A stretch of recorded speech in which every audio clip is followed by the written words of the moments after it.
for his opening statement. Thank you and good morning, and thank you, Chairman Graves, for calling today's hearing on aviation safety to kick off our efforts to develop and pass the next Federal Aviation Administration Authorization Bill. In this hearing, we'll evaluate different policies, programs, and technologies that have led to the U.S. becoming a global leader in aviation safety and what improvements still need to be made. According to the FAA, commercial aviation fatalities in the U.S. have decreased by 95% over the last 25 years. While this downward trend clearly demonstrates the great strides made in U.S. aviation safety and should be applauded, clearly more work needs to be done. For instance, just last month, the FAA's Safety Notice System, also known as Notice to Air Missions, or NOTAM system, failed when a contractor inadvertently deleted a file on a NOTAM database, leading the FAA to ground flights nationwide.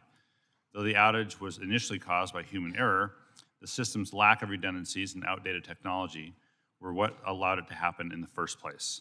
While the FAA is in the midst of a multi-year NOTAM modernization effort, we do need to strengthen the IT infrastructure that supports the national airspace system.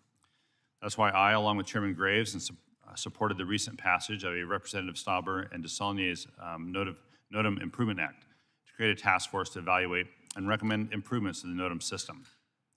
Aircraft certification has also been a priority of this committee for the last several years. In the wake of the tragic Boeing 737 MAX accidents and crashes, this committee conducted a nearly 2-year investigation into the design, development, and certification of the Boeing 737 MAX aircraft. The results led to Congress passing the Aircraft Certification, Safety, and Accountability Act in 2020 to restore the integrity of the FAA's aircraft certification process and make air travel safer.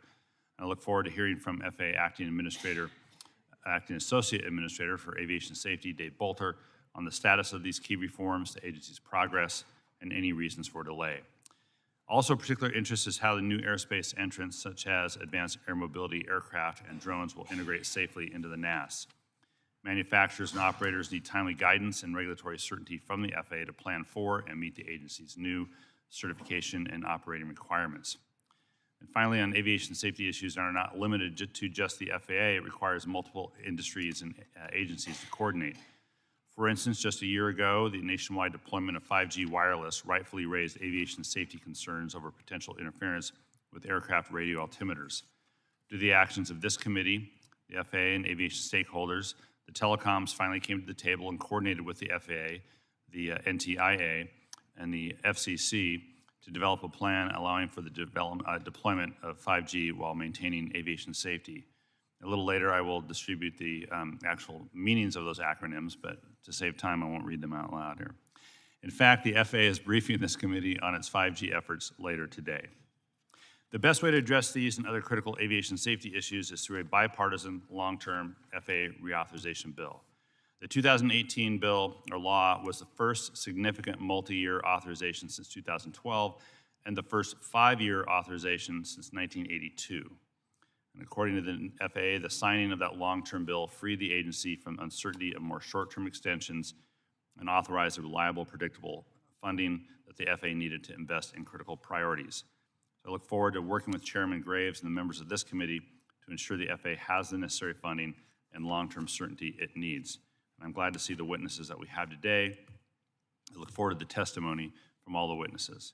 As this committee considers the upcoming FAA reauthorization, we remain committed to ensuring the highest level of aviation safety here in the U.S. to continue to be the global gold standard. So thank you. I look forward to tackling these issues to ensure the safety of the flying public. Thanks, Rick. Due to the significance of